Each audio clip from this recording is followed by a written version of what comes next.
You look fine, but you're not fine. And that's exactly what we're here to talk about.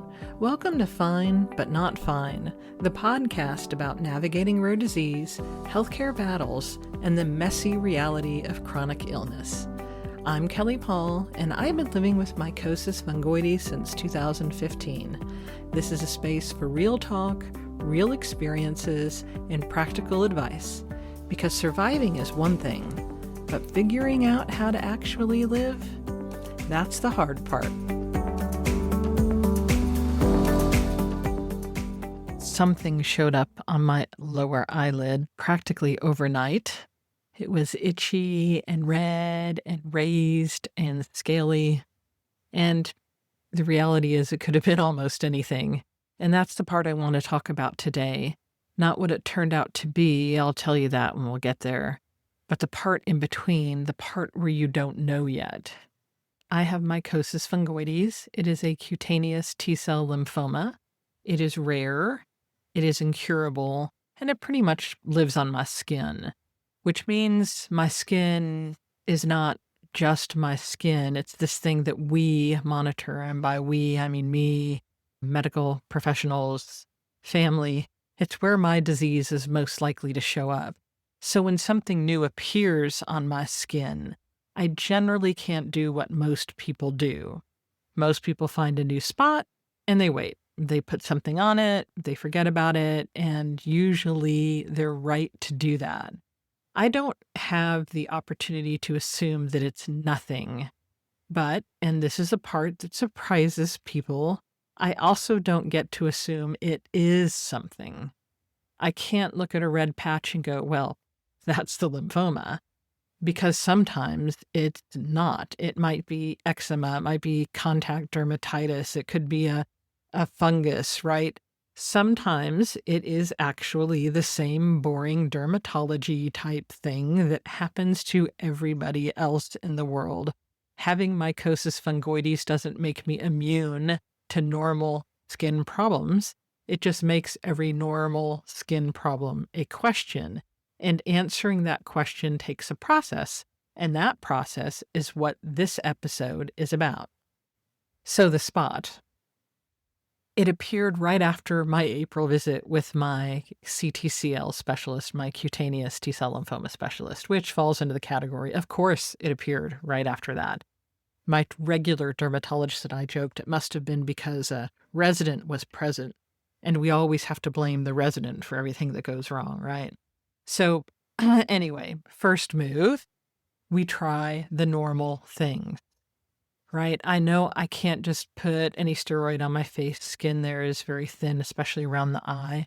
There are different rules for topicals on the face, but I do have an ointment for exactly that. So I did use it for really about a week, and it really didn't make any difference. So I called my regular dermatologist. And as a quick side note, because this can confuse people, why on earth do I have two dermatologists? And that's because I have a treating specialist for my Mycosis fungoides. She manages the disease, all of my treatment, whether it's systemic or it's topical or it's the NB-UVB, the whole picture. And I have a regular dermatologist, and he handles all of my regular dermatological needs, the things that would happen to me, whether or not I had lymphoma. And they work together, and I'm really, really fortunate because my regular derm did part of his residency in my specialist CTCL clinic. So when I walk into his office with something questionable on my skin, I am not having to explain Mycosis fungoides to him. And that matters. So I go in, he looks at it, we talk about it. When did it happen? How did it come about? How did it start? What's it been like? All of the things that happen at that time.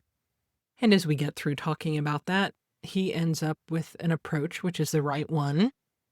Let's find out what this is. So he takes a scraping of it. I don't remember if it was a swab or how he did it. And then he sends it off to see if it's any of probably a list of common possibilities. He gives me a couple of topicals to use daily, one I already have in my inventory at home.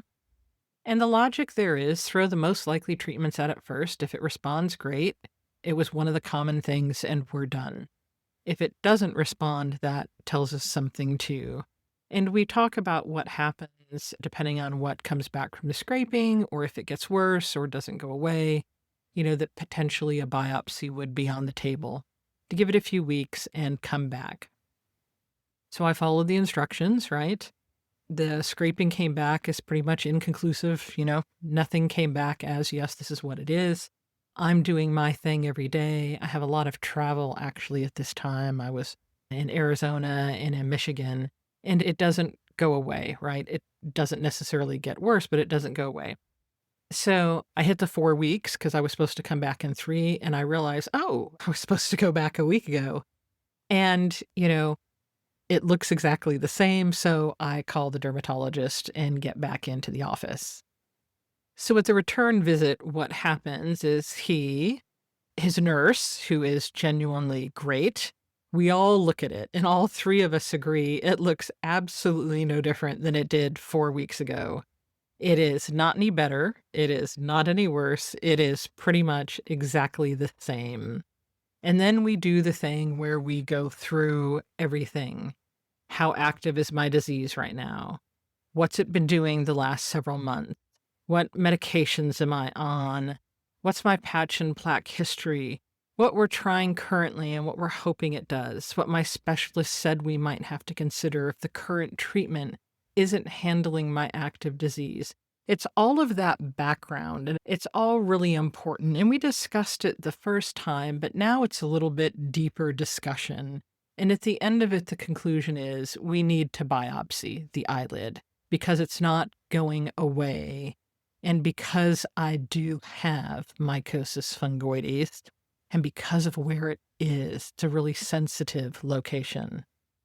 Now, this patch, plaque, whatever it is, I think it's a plaque, runs along my lower eyelid, not completely across the eyelid, but it starts really at the tear duct corner, and it works its way down and out. Now, that location changes the calculus here. If this was on my arm or on my leg, there's a lot more room to keep trying things, watch it, give it another month, right? On the eyelid, right up to the tear duct, that's generally not a wait and see spot. That's we need to find out now spot. So we biopsy. Now I'm going to describe this because I always want to know how things are actually done, and I think some of you do too. So his nurse numbs the area first. So she does, I don't know if it was single injection. I think it was multiple injections, probably with the same kind of needle and syringe. And she really lets it get good and numb. It's not a rushed process, right? It's just, numbing, And then the dermatologist comes in and he does a shave biopsy, and he takes that sample off of what looks like the best part to biopsy. And I believe he cauterized it. He uses that little pen, they have attached to the electronics on the wall. It kind of, burns the skin. So you get to smell burning flesh while you're in there. That's always exciting. And then you get one of those little, circular dot bandages, and off I go. And that's it. And that's the whole thing. The goal was simple. Is this mycosis fungoides or is it not? If it's not, he would keep exploring and keep treating me. If it is mycosis fungoides, I would go see my treating specialist. Now, something I didn't know before I was diagnosed with mycosis fungoides is that a biopsy to rule out mycosis fungoides, or even to find out if you have it, takes longer than a typical skin biopsy. 7 to 10 days, sometimes it can take 14. It just really depends on what all is being done with the tissue that's being examined, right? 7 to 10 days doesn't sound like much, right? It's a week. It's not a big deal. It's a little bit different when you're waiting for the result. 11 years ago, 7 to 10 days would have been really, really painful. To this year, 11 years into this disease, it's 7 to 10 days. It's not a big deal, right? Now, actually 7 days out, his nurse did call. And the reason his nurse calls is because I already have this disease. If this was the first time I was hearing it, he would have called me like he did when I was diagnosed. So she does call me. She confirms it is mycosis fungoides. It is not a surprise for me, and it's really not a surprise for them. And I want to be clear about that. I wasn't shocked. 4 weeks of no response to reasonable treatment had already really told us a lot. But knowing, and really honestly knowing with evidence, are two very different things. And here's the part I've been circling.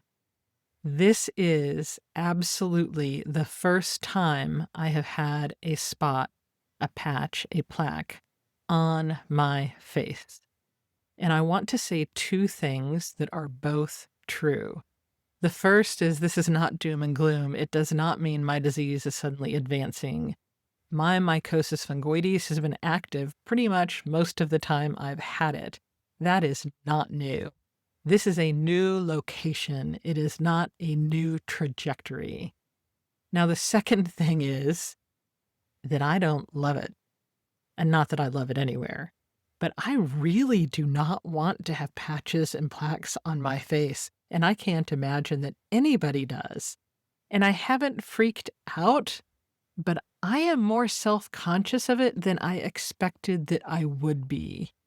And the itching at the beginning, like a lot of these, it was, it itched a lot. It itched like mad. Now that has calmed down since, or I've at least become numb to it. I know I do scratch it at night, right?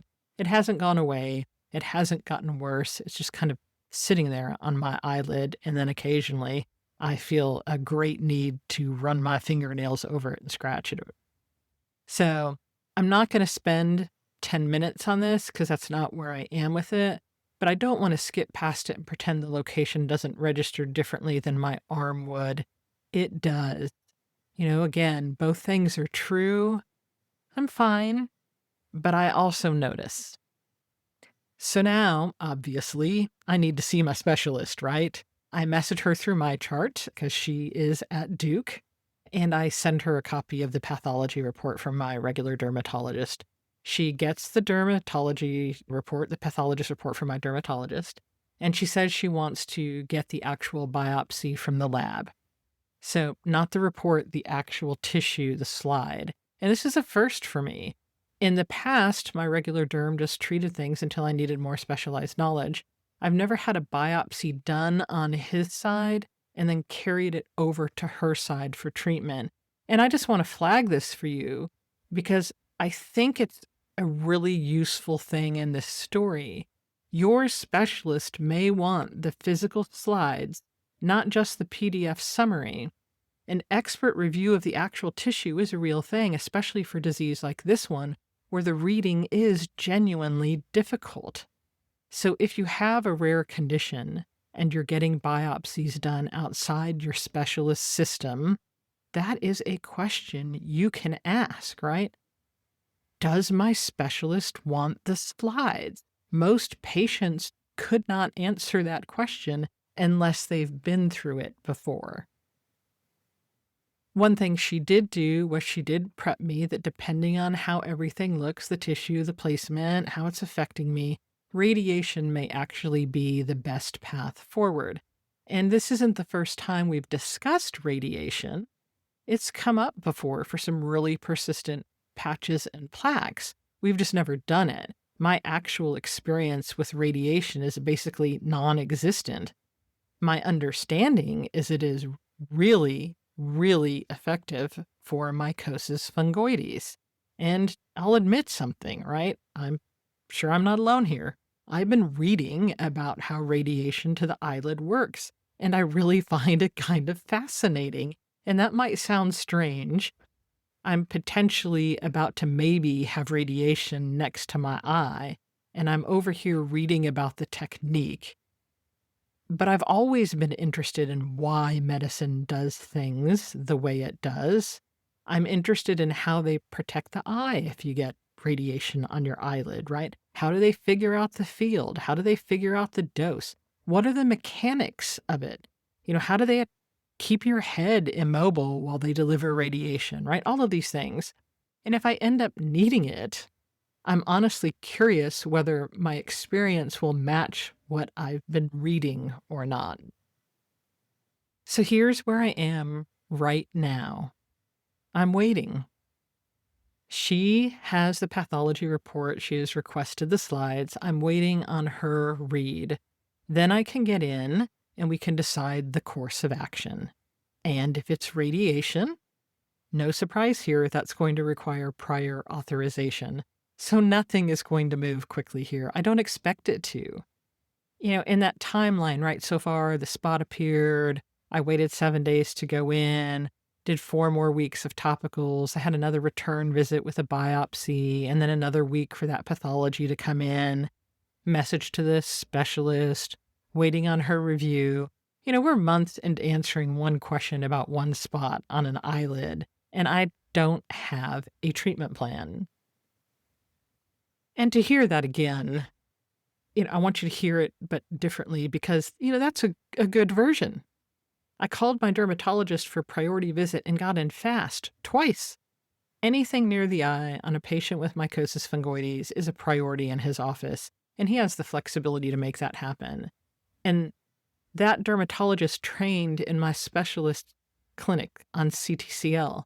He didn't need the disease explained to him. My specialist is reachable to me through my chart or a phone call and is reachable to my regular dermatologist. I sent her a pathology report and I got an immediate response. I have a nurse that calls me with results instead of leaving me kind of, hitting the refresh on the portal to see if something shows up. Now, if you take all of that away,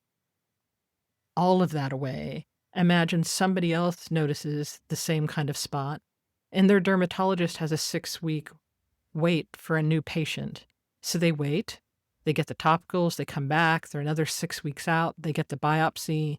The pathologist reading it has never worked in a CTCL clinic or on anything with CTCL and may see this disease a handful of times in his or her career.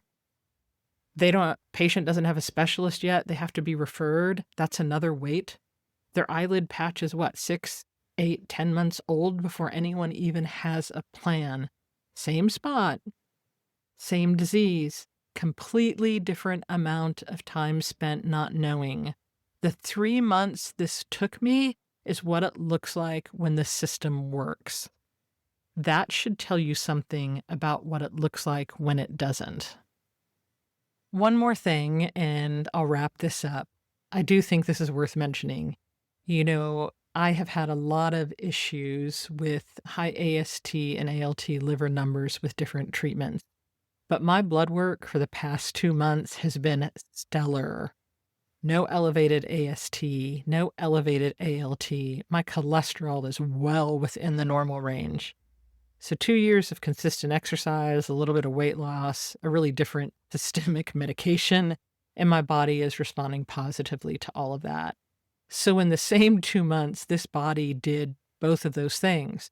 Best liver numbers ever since blood was drawn from my body and tested for it. And I got a new plaque on my eyelid.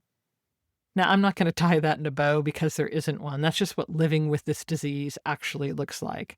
Some things get better. Some things show up. Sometimes it all happens at the same time. So that's where I am, waiting on my specialist to reach back out to want to have me come in and let's make a determination as to what we're looking at. Maybe it's radiation, probably waiting on prior auth if that's the case. And this is the ordinary version of this disease. It's not dramatic. It's Tuesday, right? It's the Tuesday version. Something appears, you run the process, you find out. Then you start a different process. And I don't have the ending on this one yet, but when I do, I'll let you know. Thanks for listening to Fine But Not Fine. If this episode resonated with you, subscribe so you don't miss what's next. And if you got a story, question, or just need to vent, reach out. I'd love to hear from you. Until next time, take care and keep on going.